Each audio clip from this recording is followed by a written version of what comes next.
Good morning. It's Monday, and the dump of new information is about 2 days old now. A lot of people have been diving through it. Um, I have covered the two escapes, the R. Franke and E. Franke escapes from the police footage, and um, I also spoke pretty extensively about this story on my last live stream, if you want to check that out. But I want to go over this because there's some mistakes in here and there's some details left out. So let me get back to the beginning. There we go. Family channels have always had a 50-50 impact on viewers, and a lot of people enjoy watching family vlogs, documenting parenting styles, choices, vacations, and even something as small as... I think it's an interesting choice, Revoke, to not blur their faces at this point, because pretty much every other news source is blurring, even the stuff from 8 Passengers.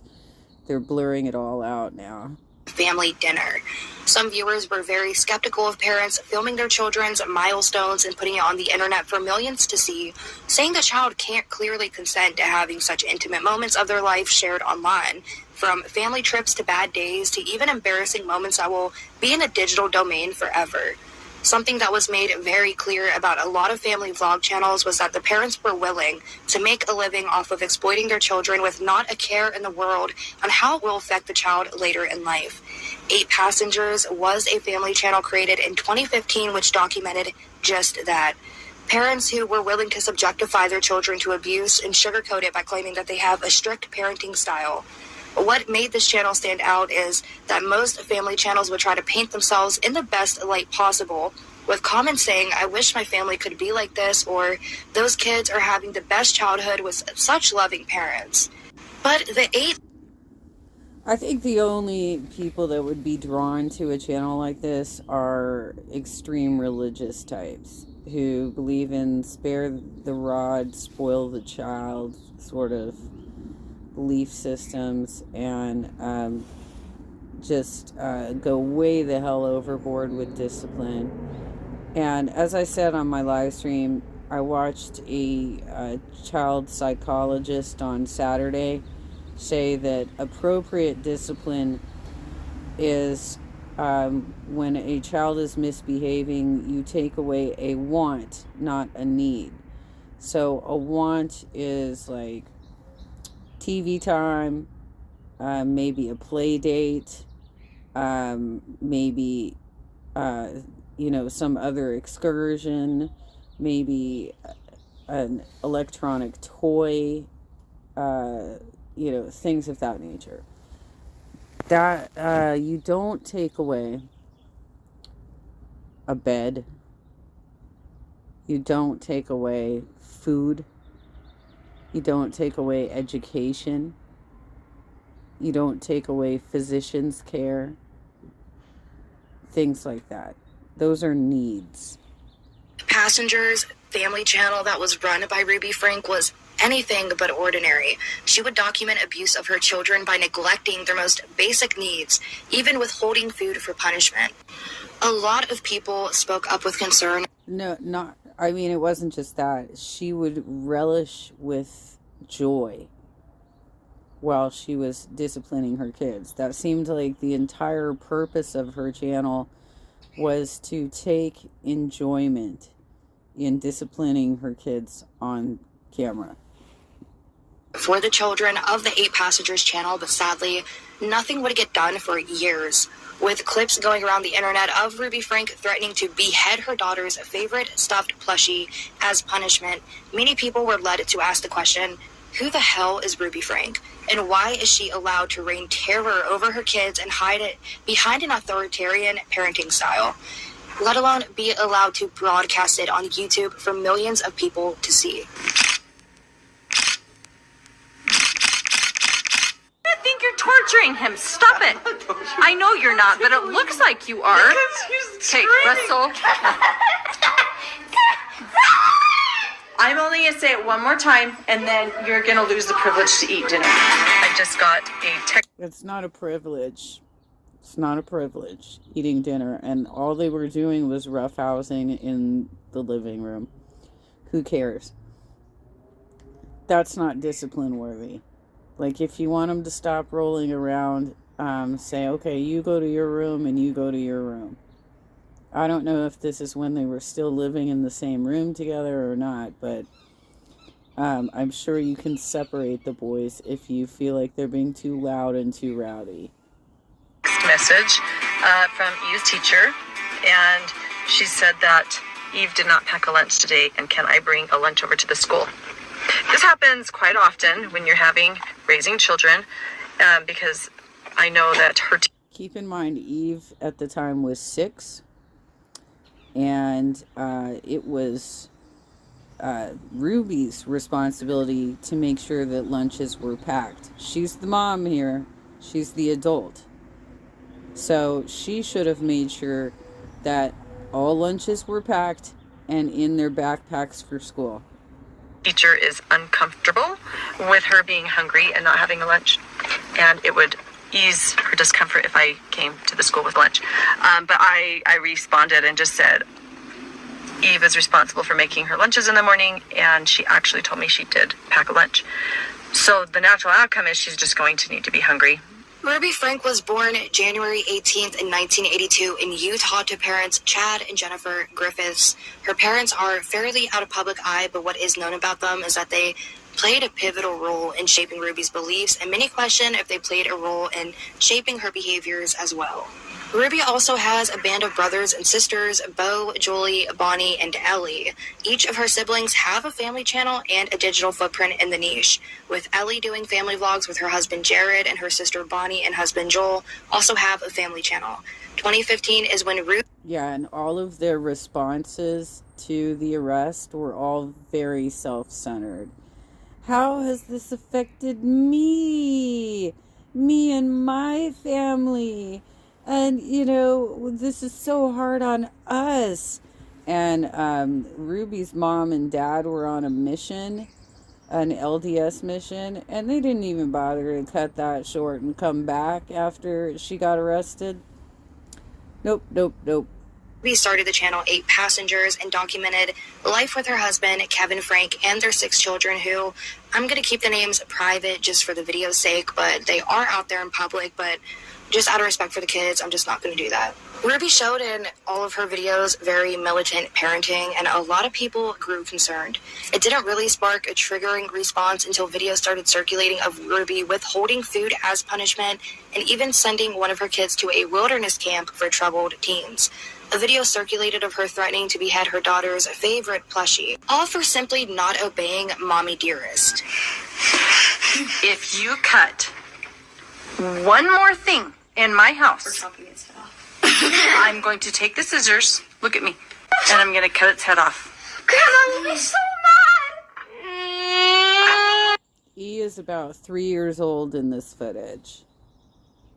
So what are you going to do? Are you going to cut anything else? No. You promise? Look at Mama. Ruby also got called out in a video by her son, and it sparked mass outrage. Now, Ruby's son once talked about a time where Ruby took away his bedroom for 7 months and forced him to sleep on a beanbag the entirety of the punishment in the family room on the floor. And he said all because he pranked his siblings by saying that they were going to Disney World, waking them up in the middle of the night. They packed their bags, but they really weren't going. This innocent, harmless prank got his bedroom taken away and denied him of his rights to sleep in a normal bed. Even Ruby... There was more to that prank than... And if you've got the footage here, you could have played it. He goes on to describe some pretty violent bullying that he did as well. So while 7 months is outrageous, the separation of the boys would have made sense. But I mean, if you already had an extra room, why not put him in there and just say you need to stay away from your brother for a while? and learn how to be respectful to your siblings, right? She chuckled a little bit during the video, saying, I don't think that they know. My bedroom was taken away for 7 months, and then you give it back like a couple weeks ago. I don't think our viewers know that. You've been sleeping on a beanbag. I've been sleeping on a beanbag since October. Russell up at 2 in the morning and told him that we're going to Disneyland and he has to pack. And he got up and made his bed all neatly and then packed all his clothes in a suitcase. And then he walked out the door and I'm like, Russell, and he was like, what? And he's all happy, has his sunglasses on. And Do you think it's funny? Because then I walk out. if you think it's funny, then that was 7 months ago. Maybe you need longer without a bedroom. It was. Going off script a little bit, I understand parents wanting to be a little bit more strict with their children. That's understandable, but this is way too much. She took away her son's bedroom for 7 months, made him sleep in the living room on a beanbag on a floor, all because he was joking with his brother and pulled a fairly funny practical prank. I mean, the brother bought it. Was it harmful? No. Was it a prank? Yes. Did he deserve to have human rights? You have the footage revoked. It went further than that. Separating the boys did make sense. And the problem here is they had a spare room, and they should have set up that spare room for Chad. Clearly he's too old to be sleeping with a much younger brother. And the temptation to, pound on him as an older teenage sibling was too great. So they needed to work through that. And also, if they had to send him to a wilderness camp because they felt like he was acting out too much like this, then why didn't they start working with him on why he was having outbursts? Why are you behaving like this? And maybe the root cause was because you shove a camera in my face every day, Taken away from him for almost an entire year? No. Also, something that I find interesting is that he said 7 months, and then in the same statement said 2 years after the sister had brought up the beanbag thing. Another sad thing, too, is that in the same clip of them talking about... Can you highlight that? Because I have not caught that in any of the footage. the same video, they started talking about why the daughter got her cell phone taken away, and she's like, well, I don't really have friends. It really don't matter. Abby, we took the phone away from Abby in November. And you may never get the phone back. Probably not. Now I have no friends. You can play with friends. No, I don't have friends. I don't have friends either. I literally told my friends I'm not hanging out with them anymore. Because They say some pretty messed up stuff. I don't even know where they live. They're pretty far away. So It's sad in this clip that they don't even want to try to piss off the mom by any means by saying, well, we just don't have friends because they're just mean people. Y'all, that's sad, because there's also this clip going around where Kevin and Franke had taken the son's phone for texting during dinner. They said that they give them a flip phone because I don't know why they can afford a smartphone for them. Gives the son a flip phone, takes the phone back because he was texting during dinner, and then proceeded to start reading the son's text messages and texting back to his friends. What? Chad, what are you doing over there? No texting at the dinner table. No texting. Let me see it. Let me see it. I see it. We should clarify that in our house, all our kids know that cell phones are free game for parents, so we can monitor safety. Yeah, no kid ever said, yay, I'm so glad my parents read my text messages. Said no. What is this? I really like you. Totally inappropriate. He could have had that conversation separately with Chad rather than in front of all of his siblings, and they wondered why he was acting out. Hold on. I did not say that. How do you work this stupid phone? Ruby had also told two of her children that Santa was not bringing them presents that year since they were too numb to respond to other punishment methods. So they figured, since they don't respond to the other methods of ways that they try to endure inflicting any type of trauma to try to get them to not repeat that behavior, she decided to say, well, since you're not responding well to the other punishments, Santa's not coming this year because you're too numb to respond to my punishment. That is a very vile thing to say. Ruby also denied to bring her young daughter lunch when her teacher called, stating that she didn't bring a lunch that day and she didn't want her to go hungry, and decided to ask Mrs. Franke if she could just bring in a lunch, provide food for her daughter.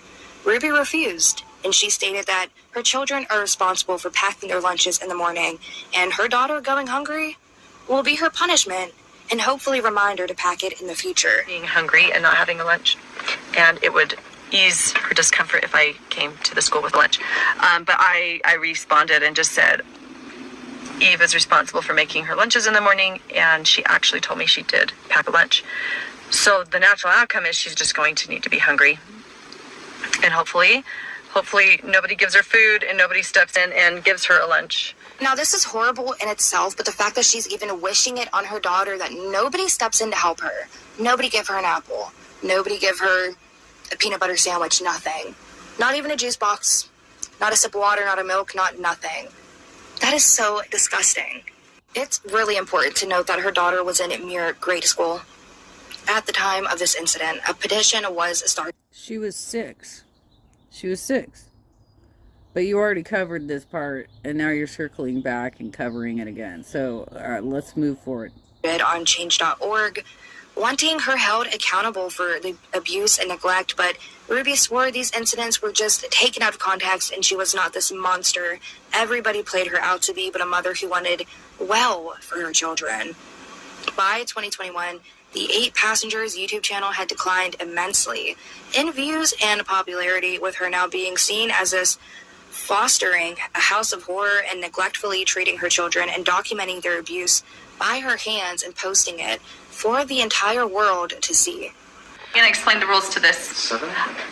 We're done. Julie, stop. Take that homework. So you're all like, what? I have your attention now? Mm-hmm. Is that it? You're all going to listen? If you have something in the bag that you would like out, you can pay cash for it. So you learn the value of your items. Or you can give conversation from here. You can do an equivalent value chore to get it back. What's it? And whatever isn't claimed by the end of the day goes in the garbage. In 2022, Kevin and Ruby Franke got a divorce and she abruptly deleted the... Hang tight. You missed the part about that one of the items in the bag was one of the kids' homework. It was their homework that they had to turn in. And the divorce was last year. That was 2023. He filed for divorce after she was arrested. The 8 Passengers YouTube channel after he moved from the home. He then began working as a mental health coach under Jody Hildebrandt as a counselor for Connections. The pair started a video channel together titled Moms of Truth, where they would give parenting advice and offer parenting classes. The Connections company was ran by Jody, and many perceived it as a cult. There was also speculation by the family that Jody and Ruby were in a romantic relationship with one another, but as of the time I'm filming this video, I was never able to find anything that really backed that up. The whole time... Well, this is where I think we need to jump to Kevin's second interview. It's an audio interview, so hang tight for that. Okay, guys. Thank you for meeting with us. Were you there the first? So, something that's really important that's mentioned in this interview is the pen papers. They still have not been located. I was there. I don't think I interviewed with you. Okay. Lieutenant Studley was with me the first time. I don't So. remember a lot. Yeah. Oh, you're okay. I don't blame you. It's a lot all at once. And Usually long time no see is a good thing when you're dealing with a detective. Yeah, but I know that both of my kids have mentioned both of you by names, and particularly with you. And it's a good kid. Do you guys by chance have a card? I do in the car, Okay. but not Okay. on. So I'll grab that for you though. Okay. So, like I talked to Mr. Kester about, I just want this to be totally ran by you. I won't ask you any questions that are incriminating. We're not looking at you as a suspect or anything like that. We just are more curious of the dynamic and Jody coming into your relationship, your lives. So if you kind of just want to walk us through that on how she came into your lives and then where things started to change. Jody, you mean? Jody. I thought you said Julie, but Jody. Yeah, Jody. Yeah. Yeah, I can do that. And I'll ask first, have you found the pen papers? The pen papers. So we found quite a bit of different journals. We believe they're on the computer, and the rest of them are sealed, like they're trying to mail them off. But we do not have a direct copy of it, no. Because my understanding was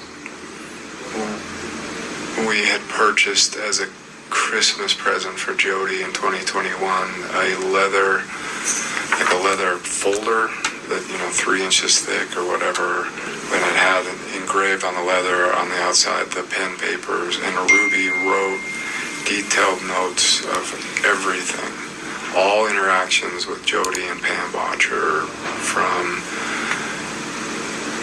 August 2021 until I don't know when. And you're saying, so is it like a satchel looking leather bit, or is it more like a binder? No, it's like I don't even know what to call it. But it's flat. So you Just see, like a shorter, because we do have Ruby's journal, which is from those dates that you mentioned. these things are going to be so. She wouldn't write the stuff she wrote in the pen paper. She would not write in her journal. The stuff she wrote in the pen papers was not intended to be read by anybody until God would decree them to be written as scripture for the whole world to read. Okay. I believe that's what we have. No, they don't have it.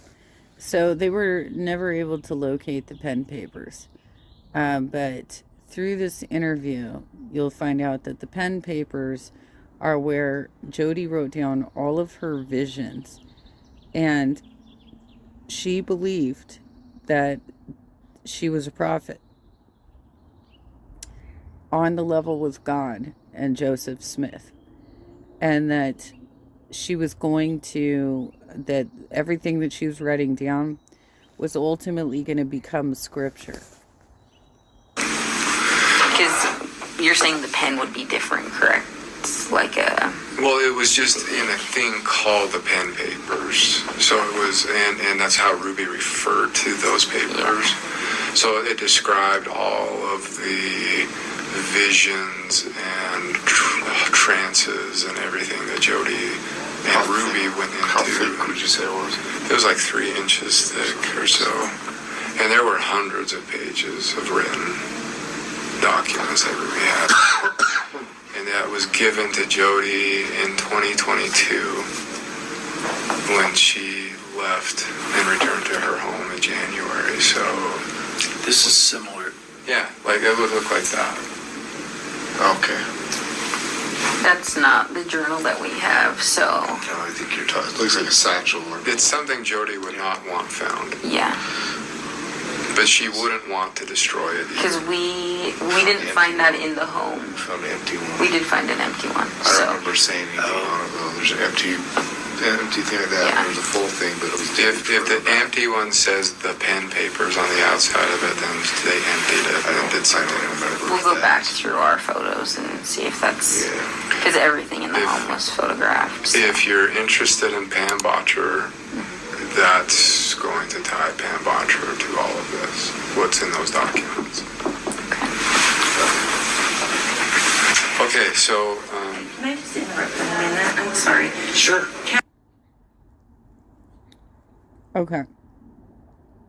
I'm going to try and fast forward to the part where it starts getting really crazy. Okay, we'll start here. And there's a couple of things to keep in mind. In Kevin's first interview, he said he had never been to Jody's house. He had never been to Ivan's, Utah. He's flipping that in this interview. Oh, I can't remember my second point, but I'll come back to it. I'll come back to it.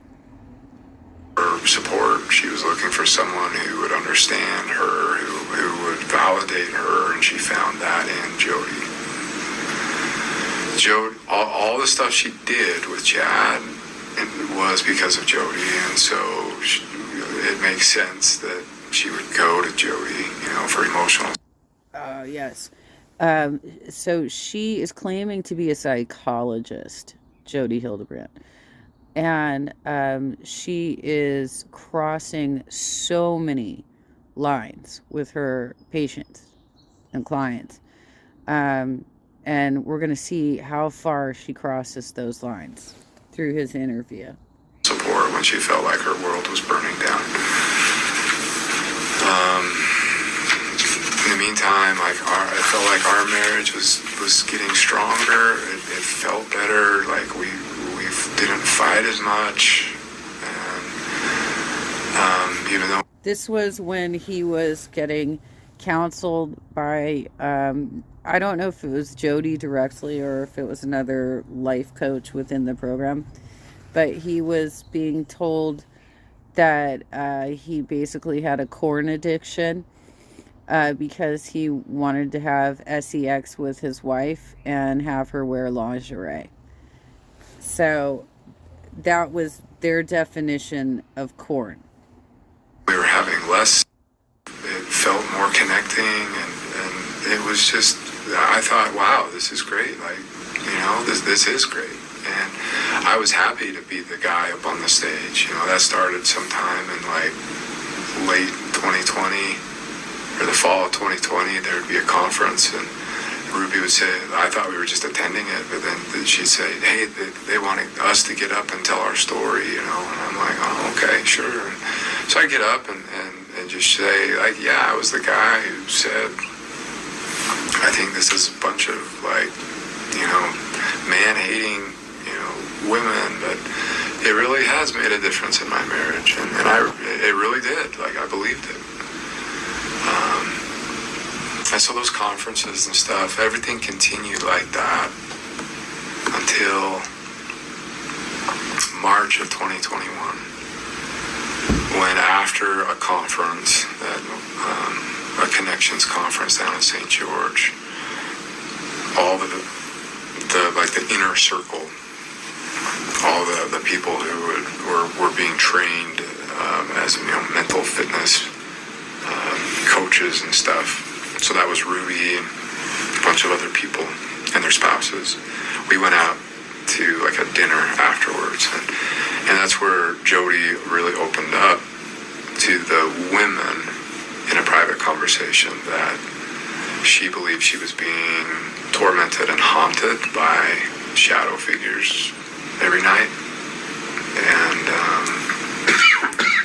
that was spooky, and I don't know exactly what happened, but the hand is due.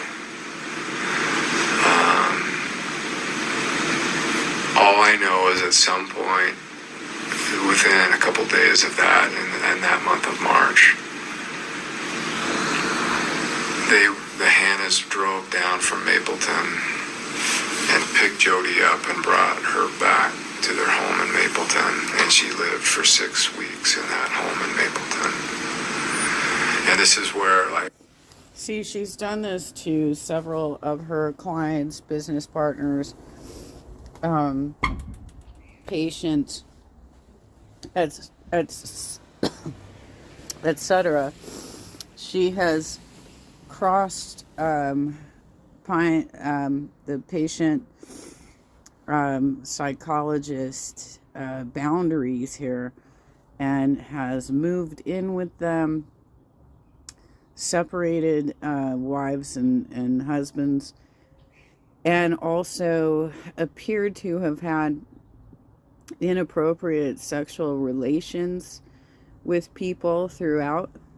I don't know what happened, but I do know that there's two different sides of stories. They tried to introduce her to a new cult lady that the Hannas were getting into. So they wanted to merge their cults into one, apparently. And we referred to it as a cult at the time. Oh no. I mean, no one in a cult says I'm in a cult. Right. I was wondering. But from your perspective, it looks like two cult leaders merging together. From where I stand now, absolutely. According to Jody, she was held against her will for 6 weeks. And she escaped and got out. According to the Hannas, after 6 weeks of Jody herself with forks and wanting to and trying to seduce the husband of the family, they kicked her out. I don't know what's the truth. Maybe a little bit of both. I don't know. But the point. So Jody was a cutter also, in addition to all the other weird stuff you're about to hear. The point is, somewhere around mid-April, Jody was back in her home in Ivans, and she was a hot mess.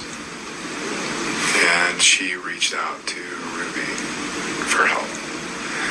And Ruby was always jealous of the Hannas, that they had a better relationship with Jody than she did. Ruby, and this is like, goes back to her childhood. She wanted to be the best friend. She wanted to be the most liked. She wanted to be the one that everybody knew. And so it hurt her that she felt like she was being excluded from what was going on at the Hannas house. And then she'd say, why so many secrets? And the Hannas would say, it's not secret, it's sacred. And when the time's right, you can know too, you know. Because it was a business proposition. And as far as the Hannas were concerned, Ruby was not a part of that. So we went down to Jody's house in May of 2021. That was the first time I'd ever been there. And it blew my mind, as I'm sure you have walked in there and gone, how does a therapist look like this? Like, didn't make sense to me. But we were there, and she opened up and talked about, you know, her struggles and what was going on. And I gotta say, like, I'm a smart guy. I'm an engineer. I've designed and helped build some really big stuff. I'm a college professor. I can't explain some of the stuff that happened while we were there. Like crashes in the basement while we were talking upstairs, and plates like in the kitchen just flying off by themselves, like full speed, smashing on the wall and falling to the floor like by themselves. I can't explain it, but I saw it with my own eyes, and I don't have any way to explain it other than there's some crazy going on. Ruby was convinced that we could intervene and help Jody. This is where I just can't even. Like, Kevin is such a beta male. There is no way that you let this psychologist, in air quotes, invade your life the way that they let her invade their lives and basically embezzle all of their money.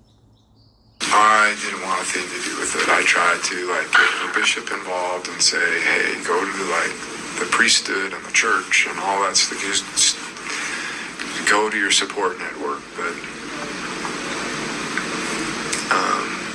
Ruby continued to be like, no, we can help. Like, she doesn't want that. Could you imagine like what happened to her reputation if this got out and stuff? Let's help her.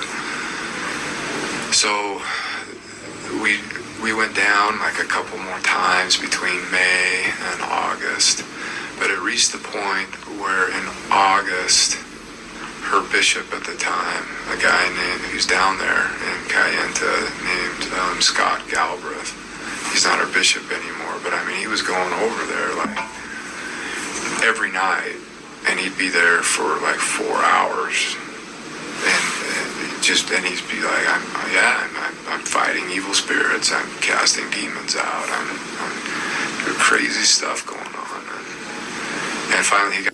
Do you see how she believed this about herself? And so, therefore, she was projecting it onto all of the children within her ability, whose parents were dumb enough to let her get close to their kids. To the point where he's like, I can't do this anymore. Like, there needs to be some sort of resolution. It was at that point that they said, why don't you take her up to your house? And I was like, oh, hell no. I don't want this in my house. But I was over the head with it. Like, that's really insensitive. You know, she's done so much to help our family. And you're being selfish. And she has needs. And come on, like, it won't be for long. And so I relented. And I was like, okay. Actually, you know, this could kind of be fun. Let's just make it fun, and we'll, like, she needs a vacation, so we'll just go take drives up the canyon and stuff like that. And it turned into just, like, crazy house.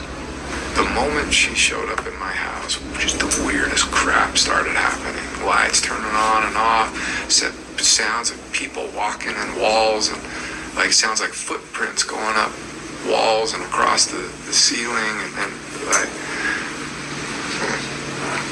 stuff. I almost wonder if they were putting something in his food or drink to make him hallucinate. Floating around, and it was weird, and I hated it. And I became the resident. That was the title I came up with myself. I thought it was kind of funny, but it was my job to, like, go and give her blessings whenever she started to, like, go into a trance and go into possession, and which started to be a lot. And Ruby would go up and check on her. It started like every 4 hours at night, and then it moved every 2 hours at night, then it moved every hour at night, and then at some point Ruby said, you know what, I'm just going to start sleeping in there. And right. So she got her to move into the same bed with her. Right? Just like she's separated all these other couples, just like she's had special relationships with other members, whether they be male or female. Here she now has Ruby sleeping in bed with her. And if you look at Jessie Hildebrandt, her niece, her interview, she was calling Jessie evil for being I think either a lesbian or bisexual, and said that in her case, she told Jessie that in her case, it is sometimes appropriate. Okay, girlfriend. And if I need you, I'll come down and get you. I'm like, that's kind of weird, but okay. And that was that. They started sleeping in the same bed, and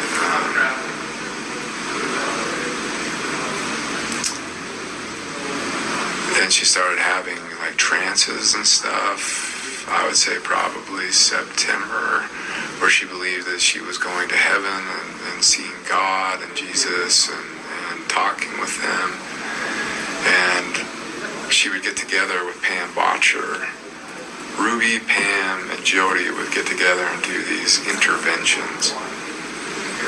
That's what they call them. And so they'd just go up and lock themselves in a room for 4 or 5 hours, and then they'd come out and they'd all just be on cloud nine, and Ruby would share with me like she had this amazing vision, and I wrote it and recorded it all down, and we have a work to do from God, and you're part of it, and the bishop's part of it, and we're all part of bringing all this stuff to the world. And so it was. This is a very interesting interview for those of you who haven't seen it. I'm not going to cover the whole thing because it's 50 minutes long, and I'm also covering the Revoke video. But I'm going to capture the link and put it in the description when I load this. And I think it's, for those of you following this story, this is a do not miss video. Where it just gets more and more psychotic and cultish. And so that's why I say this is a beta male, because he let this happen. I would never leave my child in a situation where there's a bunch of crazy people thinking that they are prophets. And they're going to start a new cult, and they're going to be part of scripture and everything else. All right, let's go back to Revoke. Time Jody and Ruby was doing their connections, and neighbors would call police on and off, along with Ruby's eldest daughter, who was in college at the time, stating that they wanted welfare checks done on the children because Ruby would leave them home alone, quite often. Unfortunately, nothing was done for the children's well-being until after Ruby's youngest son, who was only 12 years old at the time, escaped the home and was severely emaciated and had quote-unquote open wounds and duct tape around the extremities. He crawled through Jody's window to exit the home and ran to a neighbor's house, only for nobody to respond. Thankfully, he tried another home and was met with a friendly face who was there to help the boy and his siblings. The neighbor ended up phoning the police and was extremely concerned for the boy, even breaking down in tears regarding his weight and his injuries that was patched up with duct tape. I'm on the address of your emergency. Okay, and the phone number you're calling from. Tell me exactly what's happened. I just had a 12-year-old boy show up here at my front door asking for help.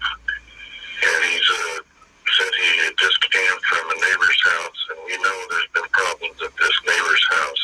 He's emaciated, he's got tape around his legs, he's hungry, and he's thirsty. Is your door locked? No, I'm sitting outside with him on the front patio. He asked us to call the police. So he's very afraid. What's your last name? He's 12 years old. Yes. Okay, and can you ask him his date of birth? Can you tell me your birthday? Okay, and are the neighbors out of their home? Is anybody looking for them that you can see? No. Our homes are far enough away. I'm not sure. How did you get out of the house?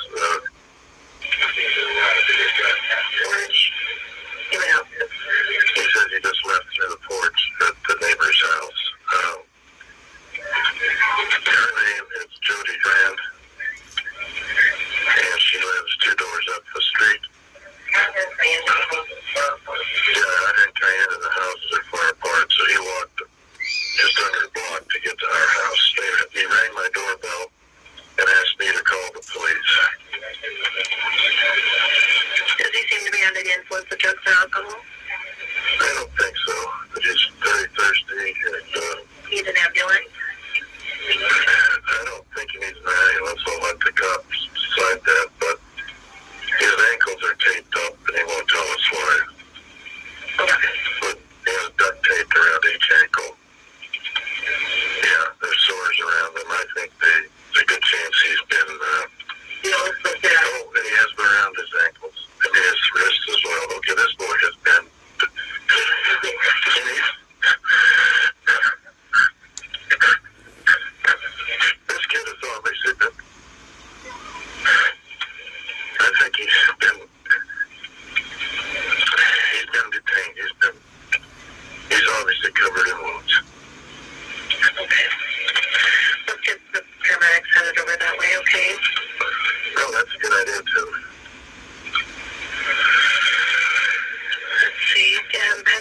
where his mom and dad are?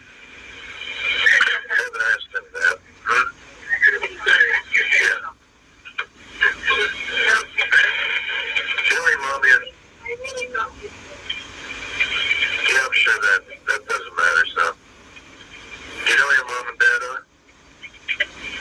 Well, actually, I don't know where my mom is, but I do know where my dad is. He's not anywhere here. No way. Okay. Yeah, he doesn't seem to. He says he knows where his mom is, but He doesn't. that's correct. Is his mom home? He just says he doesn't live around here.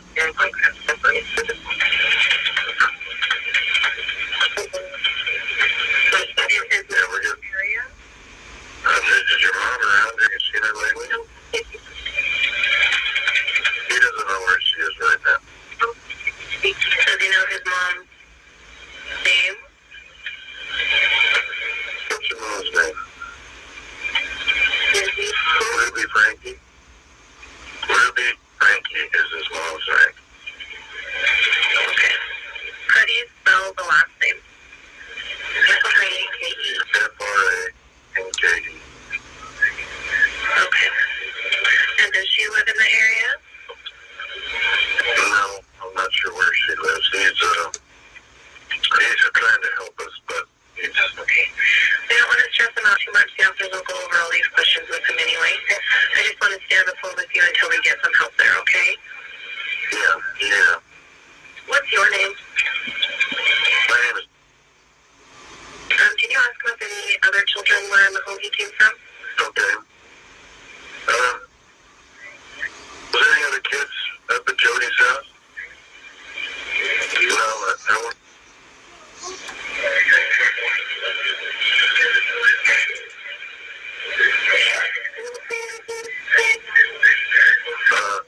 Yeah, this is the 30th of, or excuse me, the 29th of August. It'll be the 30th of August. Dog parents, this is a must-have. Feed your dog the... One of the reasons that our Frankie was confused about how many kids were in the house is because they were all being kept separately on different sides of that enormous compound. So he had said when asked when was the last time you saw E, he said a month ago. So it's possible that the middle daughters could have been down there at any point as well, given that Ruby had this special relationship with Jody and kept going down there. Now, this is a 4-hour drive one way that she kept making to be with this person that she loved so much that she even was asking about her as soon as she got to jail. And one of her cellmates said that there seemed to be something more there, that she was overly concerned with Jody. And yeah, all of the adults involved, all of them, including Kevin, care more about their fellow adults than the children in this scenario. 10 and 14, and they're still at this house. Are they tied up as well? What's the deal with? Are they being held? Do they have wounds on them as well? Nothing got going on with us. Okay. So they're able to walk around the house and everything.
Are they with you? No, they're just not getting out of the truck. Okay. I'll go ahead and I'll let you go then. You did a great job. Okay. Thank you. Thanks, bye. Bye.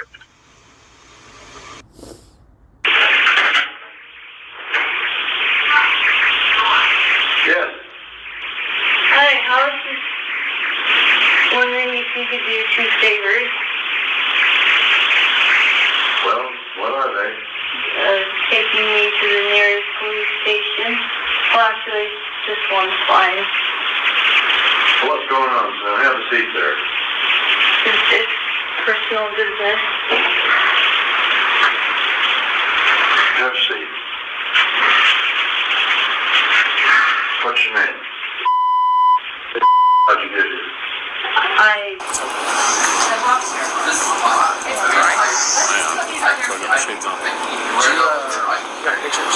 I'll take more. Or do you want me to?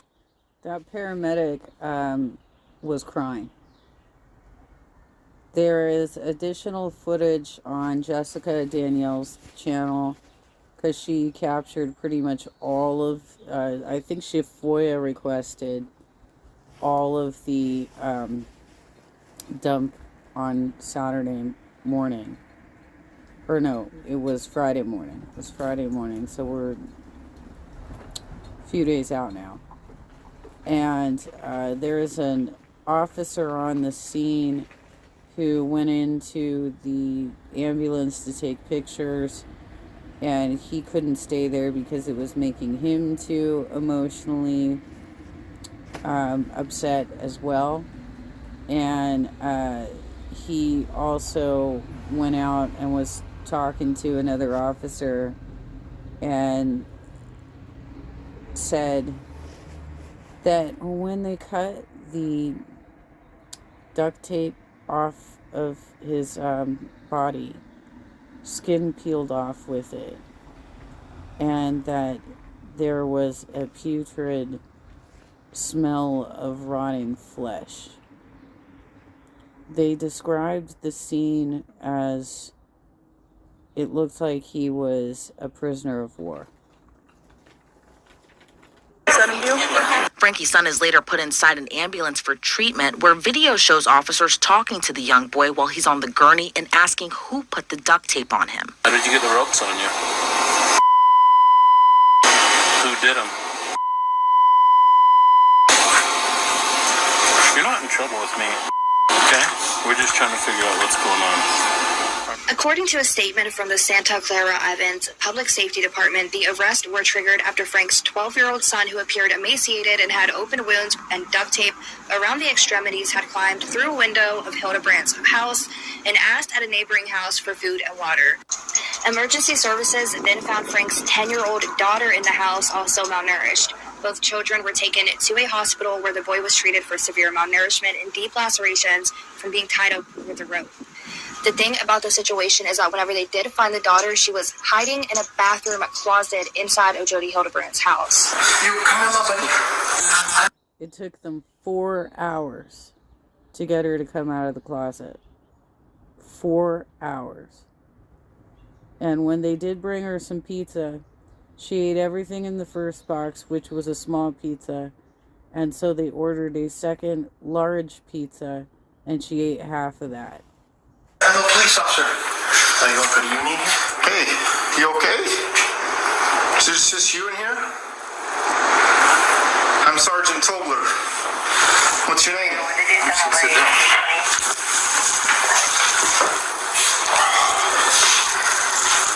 It's okay if I just sit here with you. We don't have to say anything. If you don't want to.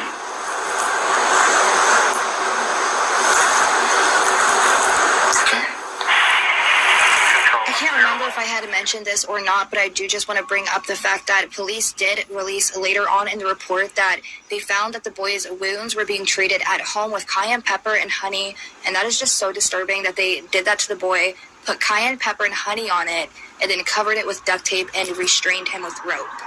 Because of all the fateful findings on this August 30th, 2023 day, Ruby Franke and Jody Hildebrandt was arrested in Ivins, Utah, and was both charged with 6 separate accounts of felony child abuse. Each of the 4 counts that Franke was convicted on carried a term of 1 to 15 years of imprisonment, which were ordered to be served consecutively. So the minimum amount of time, therefore, that she should serve would be 4 years, and absent any superseding legislation, the maximum amount of time would be 60 years. However, the Utah Code dictates that the time served by the defendant upon whom consecutive sentences, except those of life imprisonment or the death penalty, or imposed must not exceed 30 years.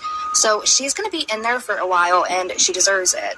The thing about it is that whenever she did get arrested, she seemed very annoyed about the situation, like it was somehow another big inconvenience because of her children, and I am glad to see that she will be serving time behind bars, but that's not the rest of the story yet. Now, just again, I'm going to... They were both found with sunburns and blisters because they were forced to do work in Jody's yard barefoot in the blistering sun, 110 degree temps. And Eve was pushed into a cactus a few times by Jody. Reading off the charges because it does play into what I'm going to be talking about very shortly. Now, again, both Jody and Ruby were charged with 6 counts each of the felony child abuse charges, and each pleaded guilty to 4 of the 6 charges. At the sentencing, Franke's 2 eldest children had joined forces with their dad, sitting in the front row to witness her ultimate fate in court. Franke did shed some tears in court seeing her children and said, "I will never stop crying for hurting your tender souls. You're so precious to me. I'm sorry." Hildebrandt had also addressed the children and said, "I desire for them to heal physically and emotionally. One of the reasons I did not go to trial is that I did not want them to emotionally relive the experience, which had been detrimental for them." A lot of people thought that they were only apologizing to make themselves look better during trial, saying that they do not have true remorse for their actions that they had caused to the children, but just having remorse for being caught. The thing about Jody and Ruby was that they wanted to be idols for parents to look up to their parenting and pay for courses to learn how to parent like them. They treated Connections as if it were a cult, in my opinion. And even former clients of the Connections had actually spoke out about them, and it wasn't good, y'all. They were speaking out about Jody and Ruby, saying that it did more harm than good. And they had also said that Franke and Hildebrandt would encourage those to cut off anybody who wasn't living accordingly, and AKA by accordance with Jody's teachings. The sentence was agreed to by Ms. Franke in her plea agreement and is also recommended by adult probation and parole. She committed horrible acts of child abuse. From May to August in 2023, Ms. Franke and her business partner held her 2 children, ages 9 and 11, turning 12, in a concentration camp-like setting. The children were regularly denied food, water, beds to sleep in, and virtually all forms of entertainment. They were isolated from others and were hidden when people came to visit the house where the children and the defendants were staying. The children were forced to do physical tasks like carrying loaded boxes up and down stairs and wall sits or sitting against a wall without a chair or a stool for hours at a time. They were also forced to do manual labor outdoors in the extreme summer heat, at times without shoes or socks. They were forced to stand outside on a cement patio in the summer heat for hours and even days at a time. They were beaten, and the 12-year-old was regularly bound hand and foot after he attempted to run away in mid-July. Both children had extensive physical injuries from the abuse that required hospitalization when they were found. The injuries from the binding to the 12-year-old are particularly awful. In addition to physical abuse, the children were emotionally abused to the extent that each believed, to some degree, that they deserved what was being done to them. Now, her children have been documenting this over on their social medias since the arrest and even prior, asking for help, you guys. Now, one of her daughters ended up speaking up about the situation and said, "If there's one thing I've learned through all of this, it's that anxiety and trauma can display in physical symptoms." She also shared a photo of herself, and she had said, "I'm getting IV fluids and anti-vomiting medication." And I just feel so bad for the trauma and the extent of abuse that these children went through for literal years, and the fact that it was documented online and it took so long for anything to be done. The same daughter before her mom was actually sentenced had posted on her Instagram as well and said, "I need your help. If you have any links to any questionable or concerning connections or 8 passengers videos, please DM them to me. It's too much for me to sort through myself." So she was 100% on board with getting her mom sentenced and to having her own up to this crime that she's been committing for years. Now, she had also posted, "Connections and Moms of Truth needs to go. Please report their Instagram accounts and encourage everybody to unfollow them. They do not deserve such a large audience." Now, after they were arrested, the daughter did post, "Today has been a big day. Me and my family are so glad justice is being served. We've been trying to tell the police and CPS for years about this, and I'm so glad they finally decided to step up.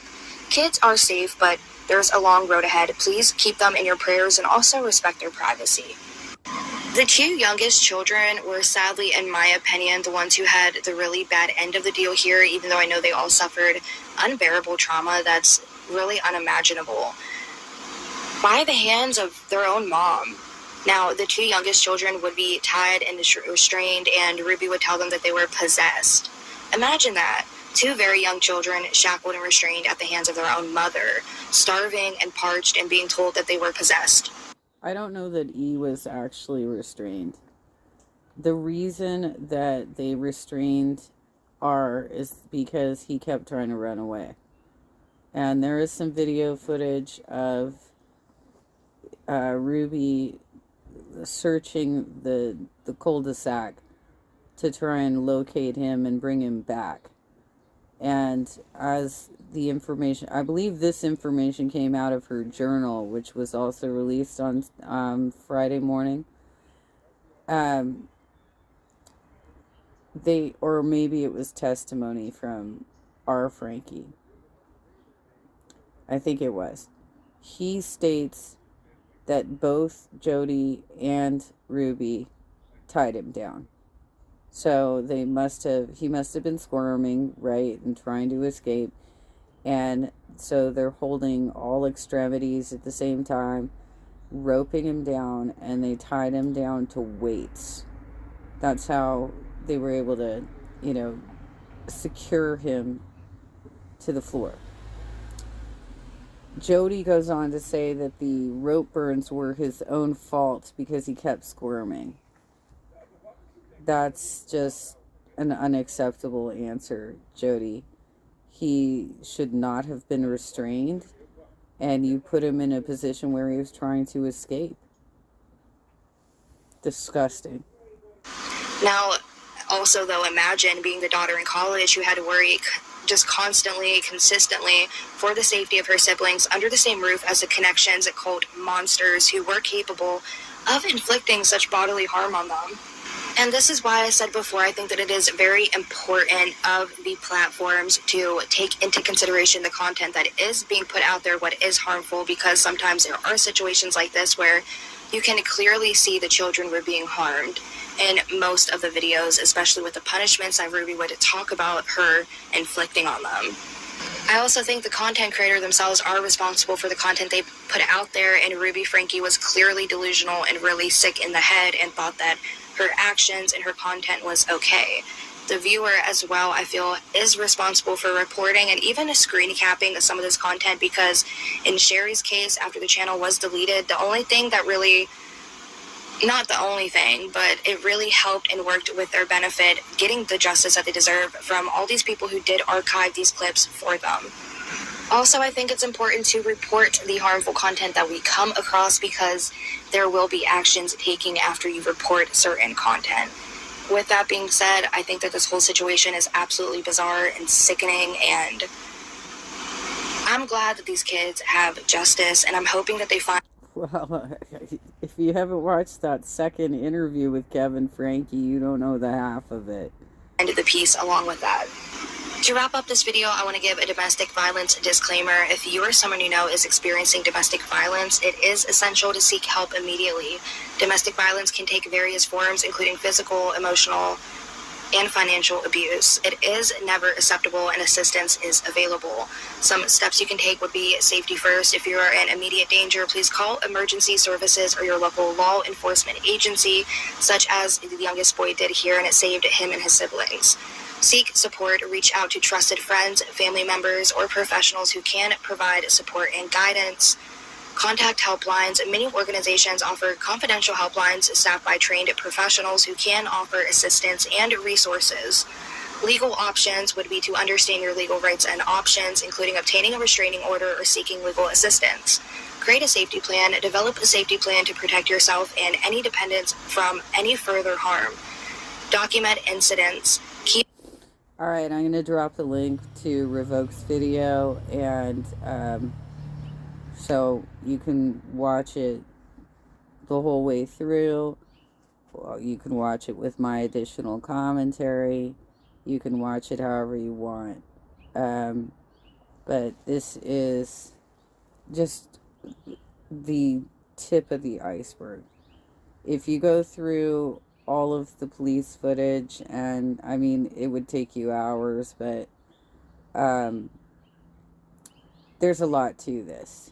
And I certainly hope they get max sentencing, because this is ridiculous.